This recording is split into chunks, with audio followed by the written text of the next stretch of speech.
எல்லா குடும்பங்களுக்காய் சோத்திரம். எல்லாம் ஜெபம் பண்ணிடுவோமா? எழுப்புதல் ஜெப ஐக்கியத்தில் ஆண்டவரே நீர் கொடுத்த குடும்பங்களுக்காய் சோத்திரம். ஆண்டவரே இந்த உலகம் முழுவதும் நீர் குறித்திருக்கிற அந்த குடும்பங்களை இந்த வேளையில் நாங்கள் நினச்சி நாங்கள் ஜெபிக்கிறோம். அவங்களுக்கு குறித்திருக்கிற காரியத்தை எல்லாம் கர்த்தர் நீர் நிறைவேற்ற முடியாய் நாங்கள் ஜெபிக்கிறோம் ஐயா.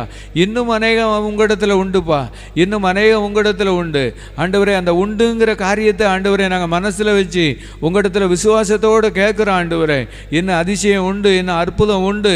ஆமென். ஒரு சோத்திரம். இன்னும் கிரியைகள் உண்டு, காரியங்கள்லாம் மாறுதலாக முடியக்கூடிய காரியங்கள்லாம் உண்டு ஆண்டவரே. ஆண்டவரே நாங்கள் நம்பி நாங்கள் ஜெபிக்கிறோம் ஐயா.